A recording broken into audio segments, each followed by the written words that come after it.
युग व्यवस्था के अनुसार करीब 8,80,000 साल पहले श्रीलंका प्राचीन से भी प्राचीनतम सभ्यता। तब इसी श्रीलंका पर एक अत्याचारी राजा रावण का राज हुआ करता था। कहते हैं लंका चमचमाते सोने की बनी थी, लेकिन उसके अधिपति रावण का हृदय उतनी ही गहरी कालिमा से आच्छादित था। महाअभिमानी और सदाचारियों का परम शत्रु। विप्रधेनु सुर संतहित लीन मनुज अवतार और निज इच्छा निर्मित तनु माया गुण गोपार। प्रभु राम जी का जन्म धरती से अत्याचार करना उनका मुख्य उद्देश्य था। बताया नहीं कि कहा देवताओं से कि मैं आपके लिए ही ये मानव रूप धर करके और पृथ्वी को असुरों से हीन करूंगा। जब हुई धर्म की हानि बाढ़ही असुर अधम अभिमानी, तब तब धरी प्रभु विविध शरीरा हर ही दयानिधि सज्जन पीरा।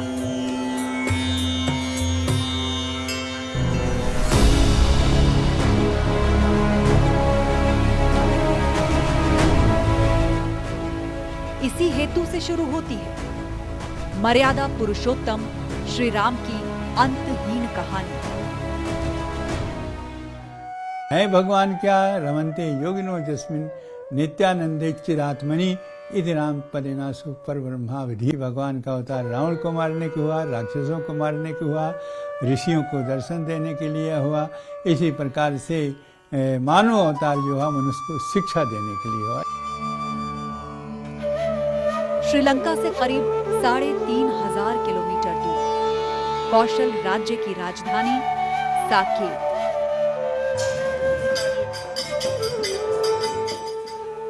साकेत अर्थात जो स्वर्ग के समान हो। इसी साकेत को आगे चलकर नाम मिला अयोध्या, अर्थात जो अयोध्य है, जिससे युद्ध नहीं हो सकता।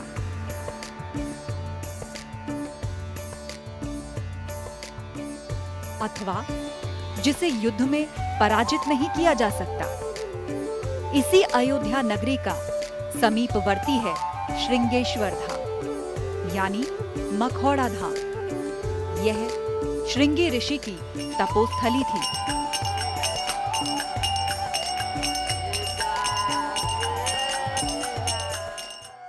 सुर समूह विनती करी पहुंचे निज निज धाम। यानी ये जो देवता गण थे, इन लोगों ने परमात्मा से विनती किया। जगत जो है इसके बाद परमात्मा श्री राघवेंद्र सरकार का प्राकट्य होता है।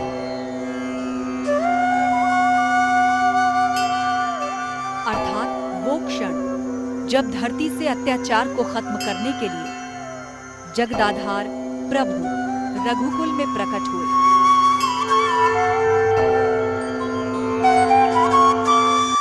विप्रधेनु सुर संतहित लीन मनुज अवतार निज इच्छा निर्मित तनु माया गुण गोपार। निश्चरहीन करऊं मही भुज उठायपन कीन और सकल मुनि के आश्रम जाई जाई सुख दीन। परमात्मा श्री राघवेंद्र सरकार का अवतार निश्चित तौर से असुरों के वध के लिए हुआ था।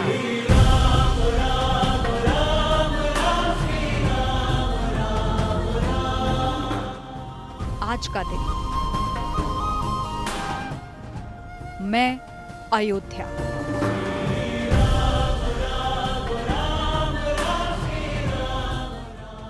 आइए एक नए कोण से, नई दृष्टि से आपको दिखाती हूं मेरी गाथा।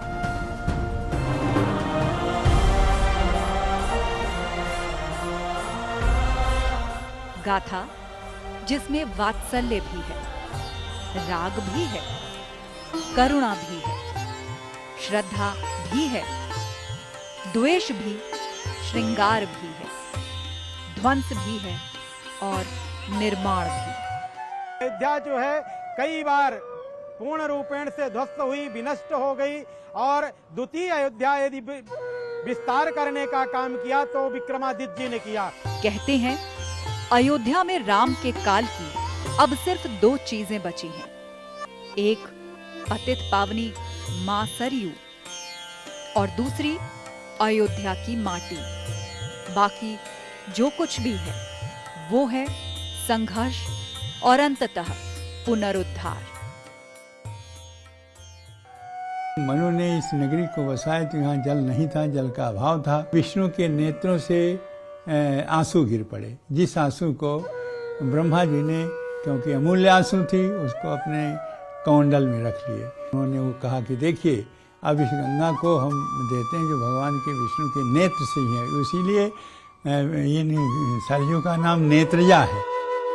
मैं काल के कपाल पर उल्लेखित वो शिलालेख हूं जो युग परिवर्तन के बाद भी अर्थवान है, सजीव है।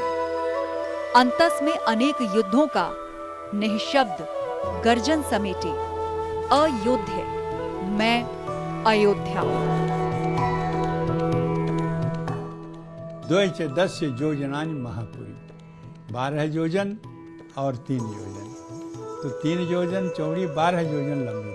कि पहला द्वार जो पश्चिम का था वो वर्तमान समय में जो लखनऊ है वहाँ था। मैं ही वो अयोध्या हूँ, पावन सरयू जिसके आज भी पांव पखारती है। भगवान राम की कुंडली में निर्दिष्ट वो भूभाग हूँ जिसे विष्णु के अवतार ने धरती पर आने के लिए चुना।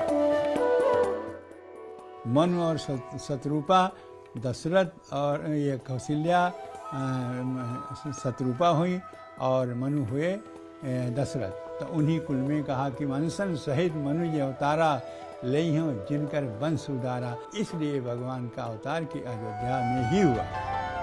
मैं वही अयोध्या हूँ जिसने अपने आंगन में साक्षात परम ब्रह्म को घुटनों के बल चलते देखा, काग के पीछे भागते, रूठते, रोते, रिझाते, खिजाते देखा है।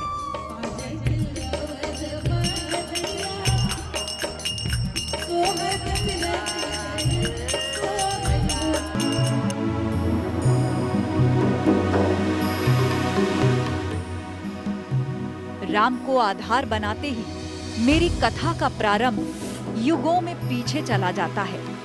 सतयुग में स्वयं वैवस्वत मनु ने मेरी नींव रखी। सूर्यवंशी राजाओं की मैं राजधानी थी। वर्षों तक चले राम राज्य के बाद जब श्री राम ने जल समाधि ले अपनी सांसारिक लीला समेटी, तभी से मेरा स्मित, मेरा हास्य, लास्य और श्रृंगार भी तिरोहित होने लगा। एकाकी रह गई मैं, जनरव रहते हुए भी मन से उजाड़ हो चली।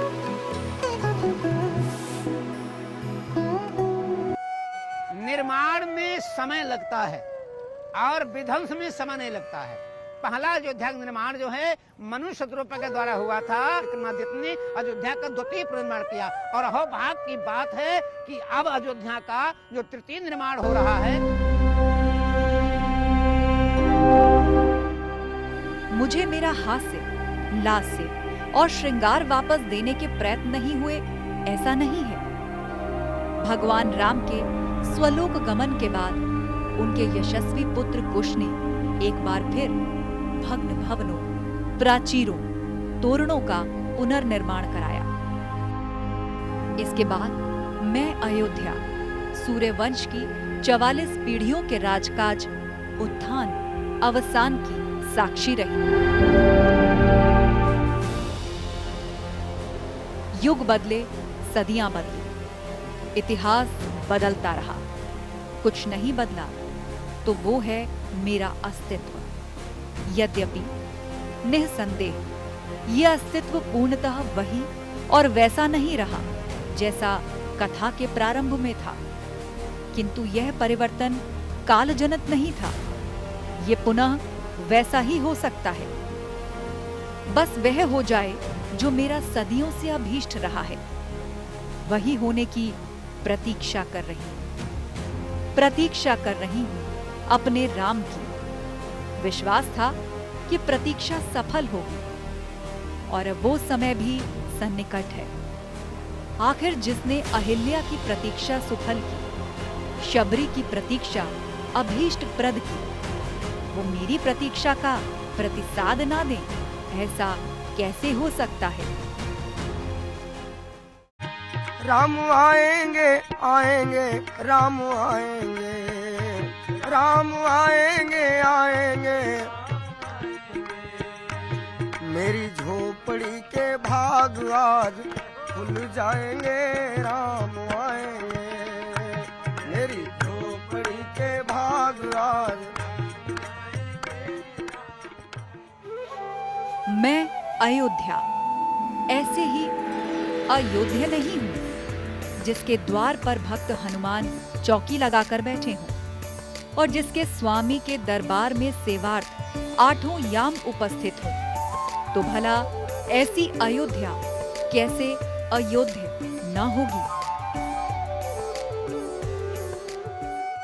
रघुकुल का नियम है, रघुकुल के वंश का ये नियम है कि बड़ा बेटा अयोध्या का राजा बनता है। तो लो कुछ इसमें दोनों बेटे मेरे बड़े नहीं हैं, हमारा तो बड़का बेटौना हमारे हनुमनुआ है। आपको जाना होगा तो वंश परंपरा के अनुसार हमारे हनुमनुआ को आप अयोध्या की गद्दी सब जाइएगा। परमात्मा ने वही काम किया, माँ जगत जननी के आदेशानुसार अपने बड़े बेटे हनुमनुआ को अयोध्या का राजा बना करके और तब जाकर गुप्तार घाट में दस समाधि।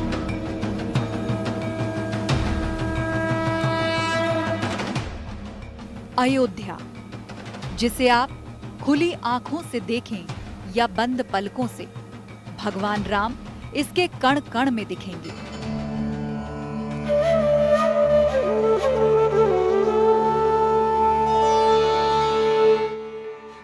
ये तो आप जान ही गए कि मेरा अस्तित्व अति प्राचीन है, इतना कि किसी भी कालखंड का इतिहास टटोलिए, अयोध्या किसी न किसी नाम रूप के साथ आपको मिल ही जाएगी। सतयुग में मैं अस्तित्व में आई, बसाई गई। त्रेता में प्रभु राम ने राज किया और वही कालखंड मेरे चिर अस्तित्व, चिरंतन पहचान का मूल कारक बना। फिर द्वापर में महाभारत काल में भी अयोध्या में दीर्घ यज्ञ नाम के राजा ने राज किया, जिसे बाद में भीमसेन ने परास्त किया। अयोध्या, मथुरा, माया, काशी, कांची, अवंतिका, उत्तरी कृष्णमार्जित ब्लैक पॉलिश्ड वेयर और रेड वेयर दोनों के साक्ष्य हमें अयोध्या में उत्खनन से मिले हैं। पुरातनता लगभग 7000 ईसा पूर्व तक जाती है। कलयुग में पौराणिक काल से बाहर आकर अयोध्या का इतिहास अगर देखें तो गौतम बुद्ध के समय मेरा उल्लेख मिलता है, जब कौशल के 2 भाग हो गए थे, एक उत्तर कौशल, दूसरा दक्षिण कौशल, जिनके बीच में बहती थी सरयू नदी। आध्यात्मिक रूप से परम वैभव का यदि कोई सबसे अच्छा स्थान हो सकता है तो अयोध्या है। इसलिए भगवान बुद्ध ने इस स्थान को अपने त्याग, तपस्या और समर्पण के लिए अवचुनन किया। करीब 600 ईसा पूर्व में राजा प्रसेनजित के समय में मैं श्रावस्ती की राजधानी थी। गुप्त सम्राट स्कंदगुप्त अपनी राजधानी पाटलिपुत्र से यहाँ लेकर आए और मेरा नाम रखा अयोध्या। तब अर्थात गुप्त काल में मेरी गिनती बड़े व्यापारिक केंद्र के रूप में होती थी। समय व्यापारिक केंद्र के रूप में उत्तर भारत में एक प्रसिद्ध नगर था। 2 नगर, एक श्रावस्ती और एक अयोध्या। पूरे सरजू के रूट पे खाली अयोध्या ही मुख्य नगर था और जिसका गुप्तों के समय में व्यापारिक महत्व बहुत बढ़ गया था। शुंग वंश के प्रथम शासक पुष्यमित्र शुंग का एक शिलालेख अभी तक मैंने संभाल कर रखा, जिन्हें वैदिक धर्म के पुनरुत्थान का श्रेय भी दिया जाता है। आगे चलकर इतिहास के इन्हीं पृष्ठों, अभिलेखों में उल्लेखित तथ्य साक्ष्य के रूप में मेरी पहचान सिद्ध कराने वाले हैं। द्विरश्वमेध याजिनः, जो एक प्रत्यक्ष प्रमाण है कि पुनः सनातन धर्म को स्थापित करने वाला पुष्यमित्र शुंग अयोध्या में राज्य कर रहा था। बौद्ध काल में साकेत नाम प्रचलन में आने के बाद कुछ दशक ही बीते और पुनः मेरे मूल नाम अयोध्या से मेरी पहचान बनी। प्रमाण मेरे केंद्र स्थल से मात्र 24 किलोमीटर दूर करमदंडा गांव में मिलेगा। यहाँ एक शिलालेख है जिसे 435 ईसा पूर्व में गुप्त शासक कुमार गुप्त प्रथम के मंत्री पृथ्वी सेन ने लगवाया था। इसमें अयोध्या के ब्राह्मणों को दिए गए दान की बात लिखी है।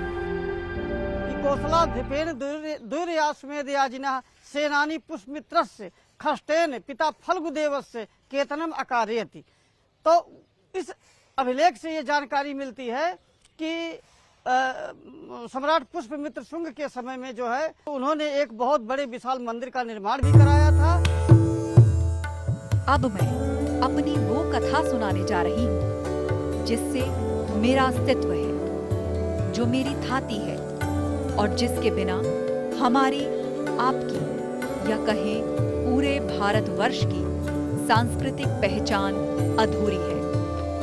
इस कथा के आधार तत्व भी राम ही है, लेकिन ये ऐतिहासिक है, पौराणिक नहीं। इसीलिए सत्यता पर कोई प्रश्न नहीं है। और हाँ, संघर्ष, जिजीविषा, त्याग, रक्तपात और बलिदान के उपरांत मनोवांछित की प्राप्ति की गाथा कम रोचक भी नहीं है। कथा है हमारे आपके, सबके आराध्य प्रभु राम के मंदिर की। आज द्वितीय अयोध्या को जिस तरह से विस्तारित करिया, एक गौ के निर्देशन पर भगवती जब गौ माँ ने जब यहाँ आकर के और गौ के दुग्ध के द्वारा वही अयोध्या के उन चिन्हों को स्थापित करके और महाराज विक्रमादित्य ने उस अयोध्या को सजाने का काम किया। गीता प्रेस की पुस्तक अयोध्या दर्शन की पृष्ठ संख्या 98-99 में पहले राम मंदिर निर्माण का आख्यान मिलता है, जिसे गुप्त वंश के सबसे महान और पराक्रमी राजा विक्रमादित्य ने बनवाया था। जग निर्माण एक पृथ्वी के स्वरूप में एक गाय आई और वहाँ विक्रमादित्य आए और विक्रमादित्य ने कहा कहाँ कौन सा स्थान है जहाँ जहाँ वो गाय गई है उसकी स्तन से दूर टपका है, वहाँ लिख दिया गया है कि यह स्थान है। उसके अनुसार से विक्रमादित्य ने अयोध्या का द्वितीय निर्माण किया। जैसे अयोध्या से श्री राम की कहानी जुड़ी है, ठीक वैसे ही राम मंदिर से राजा विक्रमादित्य की कहानी जुड़ी है। साक्षात प्रयागराज खुद आते हैं, प्रयागराज आकर के और अपने आप को पवित्र और अपने आप को धन्य समझते हैं अयोध्या आकर के। इसलिए उसी समय से विक्रमादित्य का यह नेत्र खुला और विक्रमादित्य आकर के वह प्राचीन अयोध्या को खोज करके और अयोध्या को बसाने का काम किया। सतयुग की अयोध्या को कलयुग में विक्रमादित्य के खोजने और संवारने का जिक्र रुद्रयामल ग्रंथ में भी मिलता है।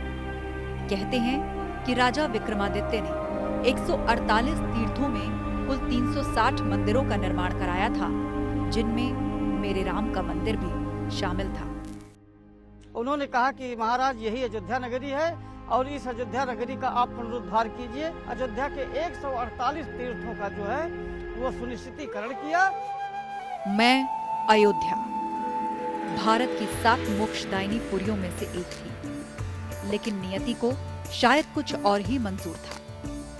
युग बदल रहा था तो मेरी परिणति भी बदलने वाली थी। अयोध्या के 9 द्वार बताए गए हैं।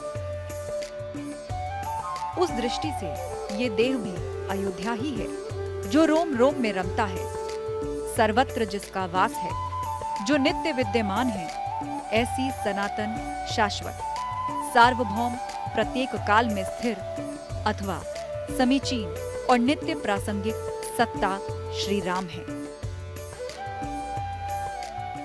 क्या मनुना मानवेंद्रेण या पुरी निर्मिता स्वयं, मनु ने ही इस नगरी को बसाया कि देखत पुरी अति अभागा। ये दूर से ही इस नगरी को देख लिया जाए तो जन्म जन्मांतर के प्रायश्चित जो है समाप्त हो जाते हैं। ये तो देह भी एक प्रकार से अयोध्या ही है, जिससे लड़ा नहीं जा सकता, यानी जिससे जीता नहीं जा सकता, वो अयोध्या है। अब सवाल उठता है कि प्राचीन से भी प्राचीनतम अयोध्या की स्थिति क्या है और अयोध्या का महत्व क्या है। महाराज मनु की जो पहली राजधानी बनी है वो अयोध्या बनी है। तो अयोध्या राजधानी के साथ साथ हम कह सकते हैं कि मानवता को जो उत्स है, मानवता कहीं से प्रारंभ होती है। पहला मानव इस धरती पर, इस विश्व में आया और उसने किसी नगरी की स्थापना करके और अपने जीवन चक्र को आगे बढ़ाकर मानवता के उन्नायक सफर को आगे बढ़ाया है, तो उसकी भूमि अयोध्या है। भारत की हर धड़कन में श्री राम है, हर श्वास में रमे हुए हैं श्री राम। जीवन की आशा में परस्पर मिलते हुए दो व्यक्ति एक दूसरे को राम राम कहते हैं। मृत्यु पर श्मशान ले जाते समय राम नाम सत्य ही मोक्ष मंत्र बन जाता है। ऐसे राम की महिमा अपार है, अनंत है उनका विस्तार। भला ऐसे राम की अयोध्या किसी आक्रांता के आगे कैसे हार जाती, जबकि अयोध्या तो अयोध्य है।